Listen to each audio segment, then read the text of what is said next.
गुरु जी बख्शी करी फतेह लाओ। वाहिगुरू जी का खालसा वाहिगुरू जी की फतेह। माया धारिया अन्ना गोला शब्द न सुनी बहु झोला। जो माया धारी हो जाता हो आदत अन्ना दे गोला हो जाता वो फिर शब्द नहीं सुनता। माया धारी अन्ना गोला शब्द ने बहुत रोड़ झोला। इस तरह ही जो मौकरी प्राइम मिनिस्टर अन्नी हो चुकी सी, जिसने 15 जनवरी 1984 को लेफ्टिनेंट जनरल कुलदीप सिंह बराड़ को बुलाया, दिल्ली जनरल बेदे ने बुलाया कि तुम चक्राते जाओ, हाथों लेनी सोहनी पैंती है, उत्थे जाके दरबार का नक्शा तैयार करो, नक्शा बना के फिर पूरी तैयारी करो कि आप दरबार साहब पर इस तरह हमला करना है। इस तरह 15 जनवरी 1984 में तैयारी शुरू हो गई थी, जो कि जनरल बेदिया लेफ्टिनेंट जनरल कुलदीप सिंह बराड़ ने जाके पूरी तैयारी की। जनवरी फरवरी मार्च अप्रैल से मई तकरीबन 4.5 महीने बनते आ। पूरी तैयारी करके फिर इन्होंने दिन भी वो निश्चय किया भी इस दिन असी जो श्री अकाल तख्त साहिब पर अटैक करना। 3 जून 1984 क्यों चुना गया? क्योंकि उस दिन 5वें पातशाह गुरु अर्जन देव का शहीदी दिहाड़ा सी। इन्होंने मन में भुलेखा सी कि सिखां नूं असीं इहो जिहा सबक सिखावांगे कि वह दिल्ली वाल मूँह नहीं करनगे। 30 मई 1984 को दरबार साहब आले दुआले 3 लाख फौज लगाई गई। इसका जिक्र भाई अजमेर सिंह ने 20वीं सदी की सिख राजनीति की किताब लिखी आ, वो जिक्र किया है। उस इन्होंने जो मुखी सी फौज ने जनरल बेदिया के सुंदर जी, रणजीत दयाल, लेफ्टिनेंट जनरल कुलदीप सिंह बराड़ ये फौजी मुखी सन। 1 जून 1984 को श्री अकाल तख्त साहिब के उपर गोलियां चलानी शुरू की, पर सिंघा ने कोई जवाब दिता, क्योंकि जनरल सुरेश सिंह ने कहा सिंह भी अज तक कोई जवाब नहीं देना गोली का, जो कि सिंह सजा हुआ सी, गुरबाणी सारा अपना मन चलाया हुआ सी। उस तो बाद 1 जून को सारे जो सिख गए सन हरिमंदिर साहब के दर्शन करने वास्ते, वो सिख शहीद हुए। 2 जून 1984 उन्होंने अपने फौजी को कहा कि फिर गोली चलाओ। उस समय कहते फौजी ने कोशिश की उन्होंने जो गोली चलानी शुरू की श्री अकाल तख्त साहिब के सिंघा ने फिर उन्होंने जवाब दिता। जिन्हें फौजी साहब गए सन मुकाबला करने वास्ते सारी फौजी ने मौत की घट उतारिया। हुण कुलदीप सिंह बराड़ घबरा भी गया सी, दिल्ली गल कर लग्या कि सानू तुसीं या परमिशन दो कि असीं टैंक बार के श्री अकाल तख्त साहिब ढाया जाए, तां असीं सिंघां दा मुकाबला कर सकते हाँ। एक ये 10 मिनट कर लवे। सीरियस गैस जो कि छड्डी गई, जिहदे उपर सरकार को पाबंदी लगी हुई आ कि 1983 तक अज तक किसी भी जंग में वो गैस वरती नहीं गई, पर वो सीरियस गैस जो कि श्री अकाल तख्त साहिब छड्डी गई। इस तरह ही 3 जून 1984 को सवेरे 4:50 बजे जो कि हरिमंदिर साहब आसा वाला कीर्तन हो रहा सी, टैंक बारे गए। एक टैंक से गुरु का लंगर है जहाँ रामदास राय उस पासियों, एक टैंक बारे गए इधरों जिथे शहीद बाबा दीप सिंह का स्थान है उस पासियों, एक है जिथे बाबा अटल राय का जो गुरुद्वारा साहब बनाया है उस वास्ते गेट बंद सी, पर टैंक ना पहला गेट तोड़ा गया। फिर उस टैंक नाल जो कि पानी टैंकी वो तोड़ी गई। उस समय दरबार साहब में पानी जाना बंद हो गया सी। उसका जो तक टैंक वाला सी बाबा दीप ने इस देवस्थान वाले पास वो टैंक औखी धस गया, अगे धस गया, क्योंकि बाबा दीप सिंह ने फर्क दसता है कि अज मैं किता गया नहीं इतनी हाँ जो टैंक ने उस अगे नहीं गया। इस तरह एक टैंकर ने जो श्री कालदा साहब है वही बैक साइड तो बाढ़ गया। इस तरह 3 जून इन्होंने गोले भी चलाइया। इस तरह मुकाबला करते हुए सिंघा ने फिर इन्होंने सब कुछ सिखाया।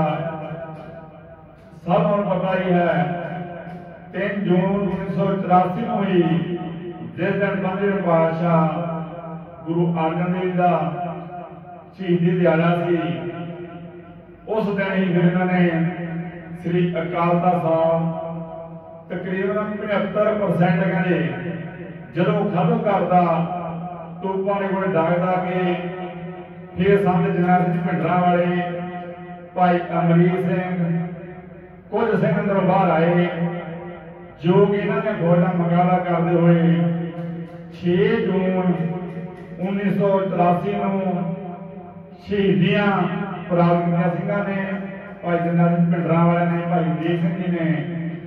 तो हुण आपां हिसाब लाइए कि उस तो बाद साडी सिख लाइब्रेरी आ जो कि सार के सलाह करती किताबां जो साडा सिख इतिहास सी जां गुरु ग्रंथ साहिब सन उस तो कुछ इतिहास ने बाहर ही लिया गया।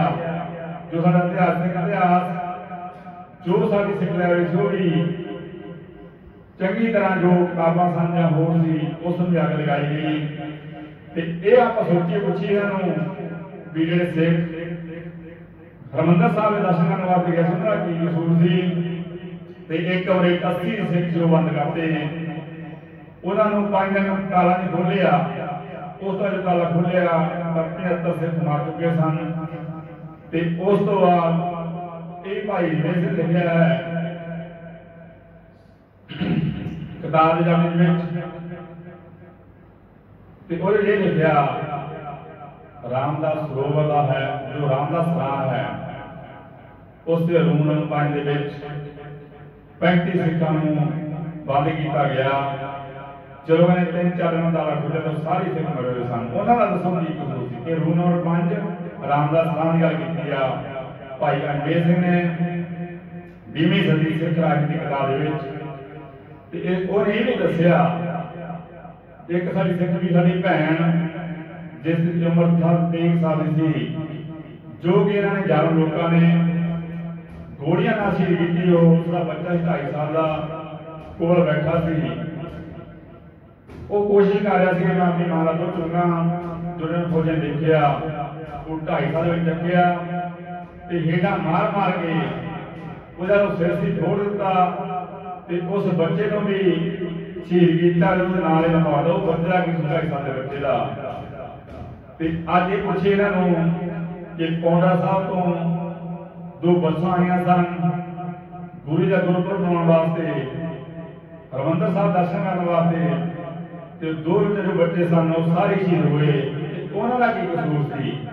इतों तक कि जो सरोवर का पानी लाल हो गया साडे एन सिंह जां सिख भी शहीद होईयां। इन्हों पूछा जाए कि जो उत्थे दर्शन करने वास्ते गए सन जां साडे कीर्तनी जत्थे सन कुछ वो भी शहीद किए इन्होंने जिन्हों का कोई कसूर भी नहीं सी। इस तरह उस तो बाद भी जो बजुर्ग सन जां होर साडे सिख भाई सन उन्होंने भी 6 जून तो बाद भी गोलियां मार के शहीद किया गया। इस तरह जो सानू जून 1984 कदे नहीं भुलनी चाहिए क्योंकि जे आप जिक्र करिए इतिहास लीए कि पहला तो सानू कदे लाहौर नहीं भुलनी चाहिए। लाहौर के 5वें पातशाह गुरु अर्जन ने शहीद किया गया भाई मनी सिंह बंगला शहीद किया गया। सिखा कदे लाहौर नहीं भुलनी चाहिए। सिखा कदे सरहद नहीं भुलनी चाहिए। छोटे साहिबजादे बाबा जोरावर सिंह बाबा फतेह सिंह नीहां में शहीद किया गया। ਤੇ ਮਾਤਾ ਗੁਜਰ ਕੌਰ ਸ਼ਹੀਦ ਕੀਤਾ ਗਿਆ। ਸਿੱਖਾਂ ਨੂੰ ਬੜੇ ਸਰਾਣੇ ਨਹੀਂ ਭੁੱਲਣੀ ਚਾਹੀਦੀ, ਸਿੱਖਾਂ ਨੂੰ ਕੋਈ ਦਿੱਲੀ ਵੀ ਨਹੀਂ ਭੁੱਲਣੀ ਚਾਹੀਦੀ। ਦਿੱਲੀ ਦੇ ਵਿੱਚ ਗੁਰੂ ਤੇਗ ਬਹਾਦਰ ਜੀ ਨੂੰ ਚਾਂਦਨੀ ਚੌਕ ਸ਼ਹੀਦ ਕੀਤਾ ਗਿਆ। ਬਾਬਾ ਬੰਦਾ ਸਿੰਘ ਬਹਾਦਰ ਨਾਲ 700 ਸਿੰਘ ਸ਼ਹੀਦ ਕੀਤੇ ਗਏ ਤੇ ਬਾਬਾ ਬੰਦਾ ਸਿੰਘ ਬਹਾਦਰ ਦਾ ਬੇਟਾ ਬਾਬਾ ਅਜੇ ਸਿੰਘ ਦਾ ਜੋ ਦਿਲ ਕੱਢ ਕੇ ਬਾਬਾ ਬੰਦਾ ਸਿੰਘ ਬਹਾਦਰ ਦੇ ਮੂੰਹ ਵਿੱਚ ਪਾਇਆ ਗਿਆ। जिस तरह उस समय ही बाबा बंदा बहादुर की दाढ़ी सारी दुनिया कट गई थी। फिर बाबा बंदा सिंह बहादुर को पूछा गया कि हुण तुसीं साडा सलाम धर्म कबूल कर लो। बाबा बंदा सिंह बहादुर कहना ये नहीं हो सकता। ते उस तो बाद बाबा बंदा सिंह बहादुर पहलां बाहां कट्टियां गईयां, फिर लत्तां कट्टियां गईयां ते बंद करके दिल्ली दे विच शहीद किया गया। ते 700 जो सिंह शहीद किए गए ते 1 2 3 नवंबर 1984 ਨੂੰ साडे सिखां दे गलां विच टैर पा के अग लगाई गई ते साडे सिख बीबियां विधवा होईयां ते सिखां नूं कदे दिल्ली भी नहीं भुल्लनी चाहिदी। दस बेनती कर लवे जो भी गुरु ग्रंथ साहिब की बेअदबी करेगा ते ओहदे हालात फिर इस तरह ही होणगे जिवें भाई बियान सिंह भाई सलमान सिंह ने 31 अक्तूबर 1984 ਨੂੰ इस मौके की प्राइम मिनिस्टर नूं गड्डी चढ़ाया सी। इस तरह ही सिंघां ने भाई सुखदेव सिंह सुखा, भाई हरमन सिंह रिंदे ने जो कि ललित एमपी सी जां आजा लीडर सी इन्हां मौके का उस नूं भी सबक सिखाया ते जो कि जनरल वैद्या उन्हें जा लुकिया सी सुखदेव सिंह सुखे ने भाई हरमन सिंह रिंदे ने हरमंदर साहिब गुरु ग्रंथ साहिब के अरदास के गुरु ये सेवा सानू बख्शो कि असीं बदला लै सकीए। पुणे में जाके फिर उस जनरल बेजन साहिब सिखाया चढ़ाया। भाई सुखदेव सिंह सुखा हल के इंग्लिश कर रहा सी, भाई हरमंदर सिंह गंदा जो कि जंडियाला गुरु का सी पर BA फर्स्ट पढ़ता सी। पढ़ाई में छड्ड के सिखां ने पहला गुरु की अरदास की, बेनती करना हो गई जाने की अरदास, फिर पुणे जाके आग का मुखी जनरल बेदिया चढ़ाया सी ते मौत के घर उतारिया। इन्नियां बेदियां मनाने कोली 10 फेरे बंदी गल वे जून 1984 ਨੂੰ कदे भी नहीं भुल्लनी चाहिदी। इन्नियां बेदियां मनाने लोग कथा जगलाते होंदियां संत दे बख्श दा वादना ही आईयां संत दा बहुत बहुत धन्यवाद। जो जो बड़ा धन धन से गुरां से गुरमुखवाल लोग सुखी और लोग से नाम रखे मिले। वाहिगुरू जी का खालसा वाहिगुरू जी की फतेह।